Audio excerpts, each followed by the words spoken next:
Praise the Lord. அன்பானவர்களே, இயேசு கிறிஸ்துவின் நாமத்துக்கு ஸ்தோத்திரம் உண்டாவதாக. இந்த காலை வேளையில் ஒரு வசனத்தை எடுத்து நாம் தியானிப்போம். ரோமர் 8வது அதிகாரம் 36வது வசனம் பாருங்கள்.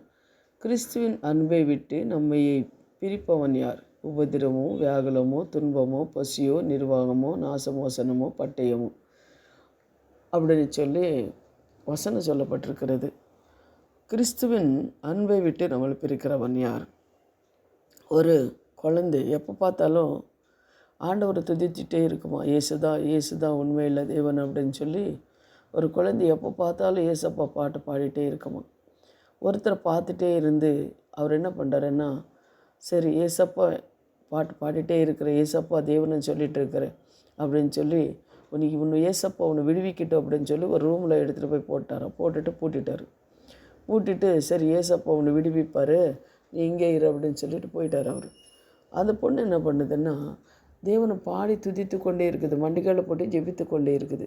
இவர் வர்றாரு, பார்க்குறாரு, யாருக்கிட்டே பேசிக்கொண்டே இருக்குது, இது யாரோ பேசி கொண்டே இருக்கிறாங்க இந்த பொண்ணுக்கிட்டே அப்படின்னு சொல்லிட்டு கொஞ்ச நேரம் அங்கே உக்காராரு. மறுபடி போகும்போது அந்த பொண்ணு அவர் பேர் சொல்லி அந்த அங்கிளுக்காக அங்கிள் ஆண்டவரே நீ மன்னிங்க, அந்த அங்கிள் மன்னிங்க, தெரியாமல் செய்கிறார் ஆண்டவரே அப்படின்னு சொல்லி ஜெபம் பண்ணி கொண்டு இருந்தது. அப்போ இவருக்கு ரொம்ப கஷ்டமாச்சு, என்ன இந்த பொண்ணு இப்படி ஜெபம் பண்ணி கொண்டு இருக்கிறதே அப்படின்னு சொல்லிட்டு கது திறக்கும்போது யாருக்காக ஜெபம் பண்ணுறேன்னு சொல்லி கேட்டாராம். அப்போ உங்களுக்காக அங்கிள், உங்களுக்காக, ஏன்னா உங்களுக்கு தெரியாமல் நீங்கள் என்னை கூட்டிகிட்டு போயிட்டீங்க, ஆனால் ஏசப்பா தான் உண்மையுள்ள தேவன், உங்களுக்காக நான் ஜெபிச்சிட்ருக்கிறேன், உங்களை மன்னிக்க சொல்லி. அப்போ இவருக்கு கொஞ்சம் இறக்கம் வந்தது. அப்போ அந்த குழந்தைனை எடுத்துகிட்டு போய் அவர் தாய் தகப்பன்கிட்ட விட்டாராம்.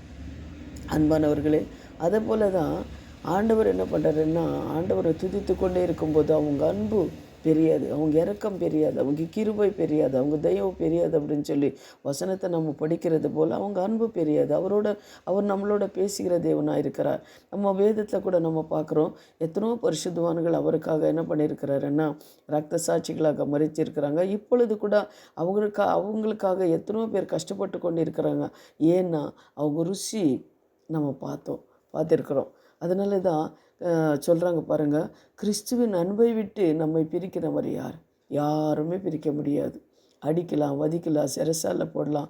நான் அது கூட சொன்னேன், சிறைசால எத்தனோ கைதி மாதிரி கொண்டு போய் அந்த ஊழிக்காரங்களெல்லாம் போட்டு அவங்கள சித்திரவாதி பண்ணி கொண்டு இருக்கிறாங்க. ஆனாலும் அவர் என்ன இயேசுவே மறுதளிக்கவே இல்லை அப்படின்னு சொல்லி கூட நம்ம பார்க்குறோம். இப்போ கூட இருக்கிறாங்க பரிசுத்தவான்கள், இப்போ கூட இருக்கிறாங்க. ஏன்னா அவங்க ருசி அவங்க பார்த்ததுனால இயேசுவை மறுதளிக்க யாருக்கும் மனசு வராதுங்க.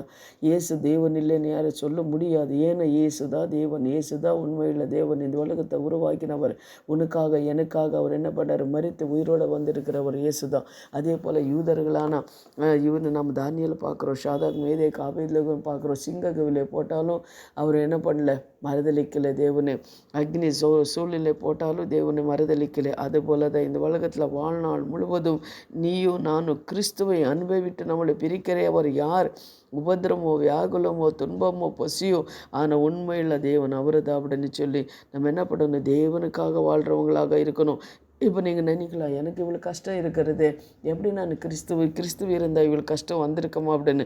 ஆனால் இதெல்லாம் நல்லதுக்கு தான். இதோட அதிகமான அன்பு இப்போ இந்த கஷ்டம் மட்டும் கிடையாது, இந்த கஷ்டத்தில் கூட நன்மை இருக்குது அப்படின்னு சொல்லி நம்பி நம்ம வாழும்போது கண்டிப்பாக தேவன் ஆசீர்வதிக்கிறவராக இருக்கிறார். அவர் சொல்கிறார், என் நாமத்தை நான் இது கேட்டாலும் தருவேன்னு சொல்கிறார்.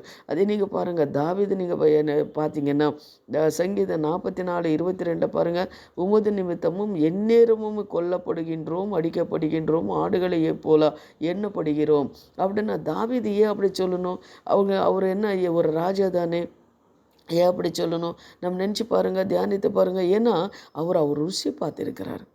அவர் தான் உண்மையுள்ள தேவன்னு அவருக்கு தெரியும். அதனால தாவீது என்ன சொல்கிறாருன்னா அப்படி சொல்லிட்டு இருக்கிறார். அதே நீங்கள் பாருங்கள், ஏசாயா 53:7 படித்து பாருங்கள். அவர் நெருக்கப்படும் ஒடுக்கப்பட்டும் இருந்து ஆனாலும் தம்முடைய வாயை திருவாது இருந்தார். அடிக்கப்பட்ட ஆட்டுக்குட்டி போல இருந்தார். யாருக்காக? உனக்காக எனக்காக இந்த உலகத்தில் வந்து அவர் என்ன பண்ணுறாருன்னா 33 வருஷம் வாழ்ந்து ஒரு அடிக்கப்பட்ட ஒரு ஆட்டுக்குட்டி போல இருந்தார். ஏன்னா உங்கள் பாவம் என்ன பாவமும் நீக்கிறதுக்காக. அதே போல் தான் இப்போ என்ன கஷ்டங்களாக இருந்தாலும் சரி, நீங்கள் தேவனை தேடுங்க, தேவனை பாதத்தில் அறிக்கை செய்யுங்க. கர்த்தர் உங்களை ஆசீர்வதிக்கிறவராக இருக்கிறார். நீங்கள் வேதத்தை வாசிங்க. ஒரு காரியம் நான் சொல்கிறது என்னென்னா, காலையில் நீங்கள் எழுந்த உடனே யாருக்கும் முக்கியத்துவம் கொடுக்கவே கூடாது. ஆண்டவருக்கு முக்கியத்துவம் கொடுங்க. அவரை முகத்தை பாருங்கள். ஏன்னா வேதத்தை வாசிங்க, ஜெபம் பண்ணுங்க. அவர் ஒவ்வொரு காரியங்களும் உங்ககிட்ட நீங்கள் சொல்லிவிட்டு நீங்கள் வெளியில் போங்க. காலையிலேருந்து சாயந்தரம் வரை கர்த்தர் உங்களோட இருந்து ஒவ்வொரு காரியங்களும் நடத்தி கொடுக்குறவராக இருக்கிறார். இன்னொரு முக்கியமான காரியம்னா, அவருக்கு நம்ம கீழ்ப்படுறவங்களாக இருக்கணும். அவர் எப்படி சொல்கிறாரோ அதன்படி நடக்கிறவங்களாக நம்ம இருக்கும்போது கர்த்தர் உங்களோட இருந்து பெரிய காரியங்கள் செய்வார். இப்பொழுது நம்ம ஜெபிக்கலாமா? ஆனால் இது பாருங்கள், ரொம்ப அருமையான வசனம்.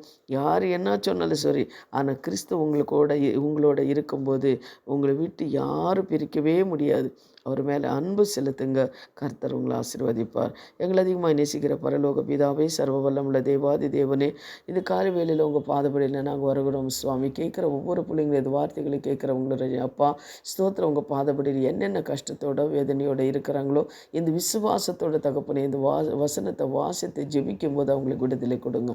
இயேசுவின் நாமத்தில் பிதாவே, ஆமேன். God bless you. கர்த்தர் உன்னை ஆசீர்வதிப்பார். ஆமேன்.